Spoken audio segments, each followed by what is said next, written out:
Welcome to Flying Upstream, the podcast where we uncover the choices, practices, and wisdom that defy mainstream conventions. I'm Kristen. And I'm Louisa. And together we're here to illuminate the alternative paths that have shaped human experiences through the ages. In each episode, we'll examine ways to move beyond societal norms. We're passionate about how timeless wisdom and unique lifestyle choices can foster healthier, sustainable, and enriching lives. Join us as we navigate, challenge, and celebrate the beauty and insight of walking the road less traveled. If you've ever felt like you're flying north for the winter while everyone else is flying south, you've found your flock. In today's episode, we're diving into the world of complex childhoods. Be sure to like, follow, and subscribe so that you do not miss a thing. That's right, listeners. Today, our guest is Michelle Choairy. She is a mom of a complex kid. She has been her son's best advocate and has learned through the years what it takes to get the best care for her child. She is the founder of Collective Wisdom for Complex Kids, a support group for mothers with children with disabilities. She has a passion for helping families reevaluate and prioritize their dynamics, along with guiding them from confusion to clarity while raising complex children. Michelle, welcome to the Flying Upstream podcast. Oh, thank you, ladies. This is fun. Thanks for having me. Of course. We are so glad to have you. And I am particularly excited to learn so much about what you do and what goes on in your life, because one of the things that we do is talk about what's unconventional, what's different, what's less known, what's not mainstream. And I know that in your social media, one of the things that you mentioned is that you have a son who has a genetic disorder and is one of 170 in the world with this diagnosis. How has that unique experience shaped your perspective on parenting and being an advocate for your son? Oh my gosh, we'll talk about that, right? First of all, TBR1 has been getting this diagnosis was in a way hard, and at the same time it was freeing. Up until we had this diagnosis, I thought that I had eaten too much Taco Bell and Dr. Pepper when I was pregnant with him, I had caused all of these delays and all of these things in his life. So when I got this TBR1 diagnosis, personally, it was like, oh, it's not necessarily my Taco Bell that did this to him. TBR1 is so rare, and so we don't know what it holds for the kids. And so that is the hard thing. But I will tell you another thing is that even though we have a diagnosis, nothing changed in a way of what I used to do before the diagnosis and what I did after diagnosis. Because you still need to be an advocate for your child no matter what diagnosis they have. Even if you don't have a diagnosis, you still need to advocate for your child. So did it change? Not really. But it did bring clarity to what it was that we were dealing with. And really, like, being one, I think we're closer to 200 now in the world. It keeps coming up. And I love bringing awareness to this. So Michelle, given that TBR1 is such a rare condition, I'd love if you could share with us and our listeners what it is exactly. Sure. So TBR1 is a genetic disorder. It was recently found. If Drake had taken his genetic test 2 years before what he did, they wouldn't even have found that out. It's so new that they think that it's underdiagnosed because everybody who had genetic disorders before then, they were negative. So they think that there might be more people out there in the world with this genetic disorder, but they don't know.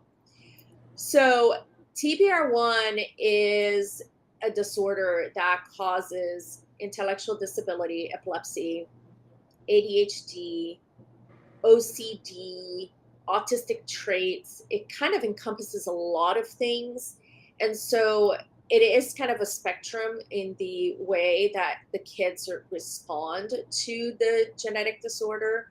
There's the milder side, and then there's the more severe side of things. But in all, it is something decided in the DNA to change, and there's nothing that we could have done differently, and it's just in conception. It's just kind of how it is. I find with such a rare condition, I am so grateful for people like you who come out and make sure that the rest of us become aware of it.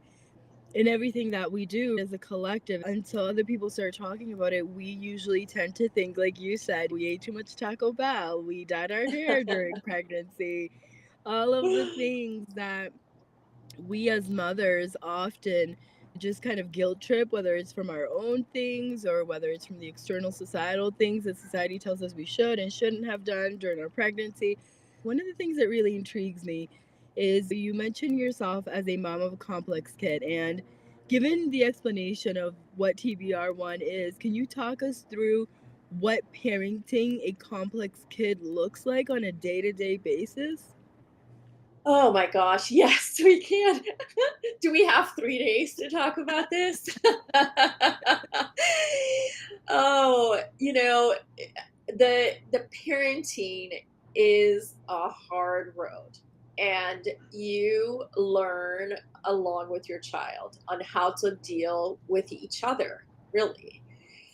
In the beginning, you notice the developmental delays, and you notice the issues that my son used to break everything. My poor daughter, she's about 2.5 years younger than he is, and he beat the crap out of her when she was little because he didn't know, and it was just his way of that sensory seeking and breaking things. And just there's such a spectrum of things that they want to do. So the behaviors that you deal with, the schooling. So for us, my son doesn't go to a public school.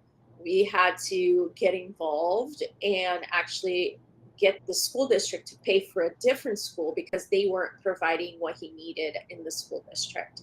So you have the fighting that you have to do with the school districts. You have the fight you have to do with the insurance companies because the majority of the time they don't want to cover any of your therapies. You have the fighting within the siblings. You have the misunderstanding and the issues that come up in your marriage because of a child like that. Oh my gosh, I could go on and on and on. But the thing about it is that when we focus on those things, it brings you down. And so one of the things that I always tell my mamas that are going through this, it's not easy. You're not alone. Celebrate the small wins and things will get better. Michelle, I'm feeling already inspired by you. One of the pieces that I want to explore a little further that you mentioned is the stigma. So it could be stigma like within the family, like, oh, my brother or sister is a complex child. Could be like within a school system, whatever that school looks like. This child is complex. They're special, right?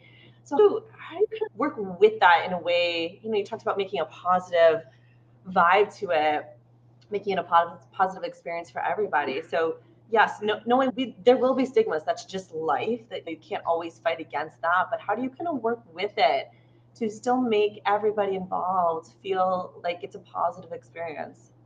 It's hard. It is so hard. And I think that it happens and it usually comes with time. You got to put in the time and you got to put in the effort to make those changes and to make really your teach about your child, what they are, what they're like, and how you are and what you are going through. So, one of the big things is vulnerability. We talk a lot about that, but really opening up to people and bringing that together, letting them know, hey, this is not easy. And the one thing that was really hard in the beginning was that everybody came to me and they said, don't worry about it. It's going to be fine. So didn't talk until they were 5. And they would say those things, but they did not live the life that I was living at that time. They did not understand that. And even when you do explain to people, sometimes they try to minimize things, right? But, and it takes time. It takes time for people to understand what it is that you're coming from. I would love to mention one more thing is that there is that stigma that you were talking about, the stigma of, I have a complex kid. And I have gone through that. Like, I was like banished basically from a group of moms because I brought my child to get together, and he took his pants off, and it's a bunch of girls, but he was what, like 7 years old, and people just didn't understand that he had special needs. What can I do about that? I can teach him, but what can I do in this social situation? That's a hard thing to deal with. And you know what? It's okay. If they don't understand, I'm going to go find the people that understand me. And so we hang out with people who understand that in just a few minutes, my son might melt down, might break something. I'm going to have to go over and take care of him. But you know what? Give me a couple minutes and then I'll come back and we'll keep talking and enjoying our glass of wine or whatever it is that we're enjoying. So that's what you have to do. You got to find people. That's how you maintain a positivity. I love that so much because one of the recent realizations that I've had as a mom is allowing other people to make me feel like my children were a burden to me.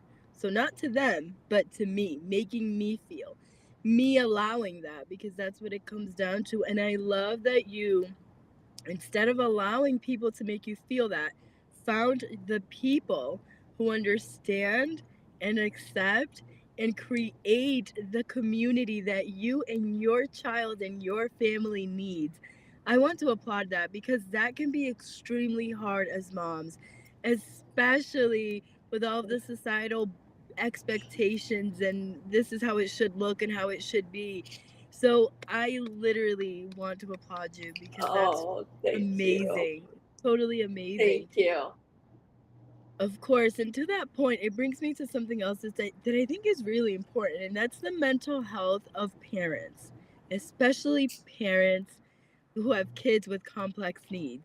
How do you prioritize that, Michelle? After you fall apart many times, you got to figure something Yes, out. yes. When things are not working, you got to figure it out. So, one of the things that I tell my mamas that I work with on a regular basis is really it's the small little things. So, one of the things that I tell them, the very first thing that you can do is right before you go pick up your child from therapy or whatever it is, pull over to the side of the road, take 5 to 10 deep breaths, and then go with your life. That is the first thing that you can do. And that is an easy fix, right? And that will make you feel better. As soon as you do that, you're going to be grounded and it's going to give you that power to continue, right? That's the very first thing. The other thing that's really easy to do is give yourself like 10 minutes in the morning, wake up 10 minutes before everybody else, get your coffee, get your poison for the morning. Mine is my Dr. Pepper, like I've said before. Your poison for the morning, sit and just read a book, listen, go get the newspaper. I was going to say, you go outside, grab the newspaper, bring it in. Nobody does that anymore.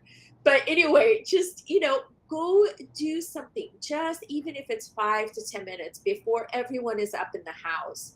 Take that little time. Don't just say, I'm going to sleep a little longer because I need to sleep. Because sleeping is it's not personal time. So wake up a little bit earlier, give yourself that 5 to 10 minutes in the morning. And I promise you, those are the easy things that you can do. And of course, you can build on that later. But don't put too much pressure on yourself. That's a really good tip. That's actually something I've been thinking about a lot lately is waking up a little early to have that personal time. And I want to pivot a little bit, Michelle, because we haven't talked much about technology yet and the role of that in children with complex needs and what that looks like. I know in my own family, we started with a really good balance, screen time and stuff like that. But as we got deeper into it, we realized that screen time is a nice band-aid. It gives mom and dad some time to do what we need to do, but get dinner together, laundry, that kind of thing. But ultimately, it was so hard to turn it off for our kids. They just have complete meltdowns when we have to turn off the iPad or whatever it is. And so now we just don't do it. Literally, we have 2 months now of absolutely zero screen time. And when I tell other parents this, they think I'm absolutely crazy. Like, how do you live? And I'm like, for millions of years, humans existed without screen time. But I recognize it's a balance, right? And every now and then it is really nice to just put on a show. They're completely immersed in it and I can do my own thing. So for you and your child, like how does that balance of technology work for you? And it doesn't have to be limited to screen time. There's certainly lots of other technological advances out there. But what does that balance look like for you and how important is it? Oh, girl, I'm on the same boat. We took iPads away about 4 months ago, and it has life changed. I cannot tell you. So my son used to break everything, and I was like, what is going on? How is this happening? He would get like cell phones and he would break it to pieces, and then he would grab things and he would put in the back of the tires of our car, so when we backed up that it would break everything. Like, there was this obsession with breaking things, and every time we would find stuff broken all over the house. And I was like, where is he learning this stuff? Well, my friends, YouTube. That's where he was learning all of this crazy stuff. So I'm going to tell you a story because this was like the exact thing that happened. Like, this was our test. Okay. So we took away the iPads. First of all, it was a freaking nightmare for the first 2 to 3 weeks. Oh my gosh. It was meltdown galore. My daughter and my son, meltdown. But then they got used to it. So one weekend, my in-laws are in Las Vegas, and so we got in the car and we said, you know what, it's like a 5-hour drive, so let's give them the iPad. So we gave them the iPads, which that's fine. Then we got there and we just let them be on the iPads. We didn't just take it away. It was whatever, you know what I mean? They just had it. That next day, I go in the closet in the hotel, and there's all this stuff broken inside the closet, hidden in the back. And I was like, this is it. There is no doubt about it. It is the freaking iPad. And ever since then, things haven't been broken. I have to say one other thing, because I think that this is important on a complex child. With my son, for example, he doesn't read or write yet. So we have been utilizing technology in a different way, which is he can listen to audiobooks. And we are in the process of teaching him how to type because his handwriting is so awful. So there is a time for technology and there's not a time for technology. So there's the two sides of it. So I just wanted to bring that up because I feel like technology is not the devil. There is a side to it that is important, especially in these special needs kids' lives. I love that you mentioned that, because I think that true to a lot of mainstream ideas, it's like we take it and it's like we just will not give it the balance that it deserves. We will be like, it's good, it's bad, either extreme, but never balance. And is it great to give our kids an iPad and let them sit there and watch YouTube for hours? Absolutely not. It has negative impact. We see it every day.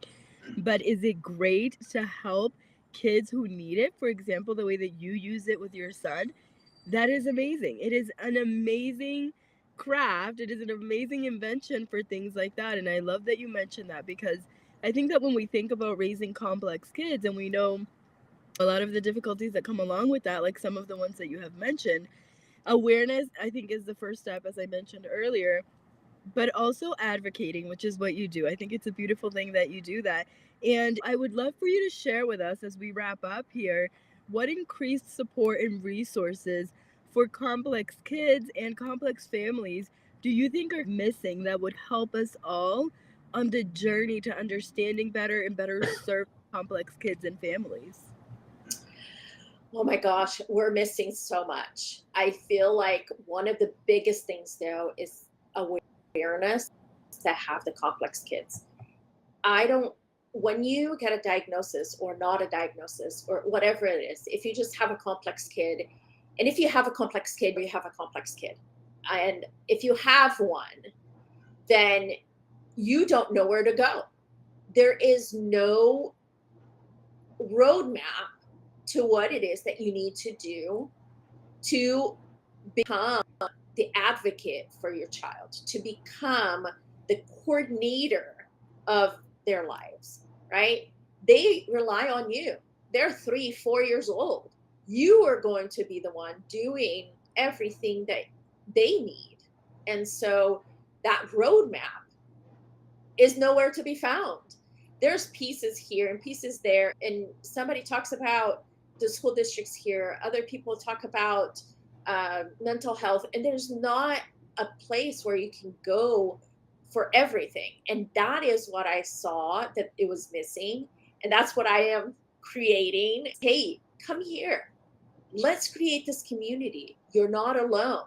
Let me show you how it is that we're going to get to get you to become your child's advocate, because nobody else loves your child the way that you do, and nobody else can do the job better than you can. So you need to become the advocate for your child, and that is what I'm trying to teach the moms and the dads and the parents of these complex kids families, because your child deserves to have an empowered parent.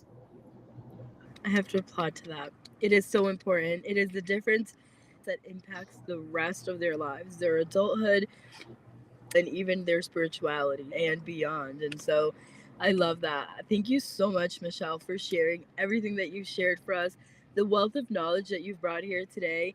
I really hope that it helps people, because the work that you do every day and the awareness that you bring, that's what's going to change lives. That's what's going to allow other parents to open their eyes and their ears to what may be going on with their child and try and go get that diagnosis. So thank you for enlightening our listeners, and thank you so much for being here today. Oh, thank you for having me, ladies. It's been great. And thank you for letting me share these things. The platforms that you create is how we're going to reach these people. So thank you for allowing me to participate. All right, and free spirits, thank you for sticking around for another episode of the Flying Upstream podcast. Don't forget to like, follow, and subscribe. Your support really does help us keep going. Remember that the road less traveled, as long as it's coming from the heart, is always the right path. Until next time. All right, free spirits, that's all the time we have for today on Flying Upstream. We hope this episode sparked your curiosity and ignited a desire to explore the extraordinary paths less traveled. Even when the current feels strong, a whole world of possibilities awaits. We'll see you next time on the other side of mainstream. So keep questioning, keep challenging, and most importantly, keep flying upstream.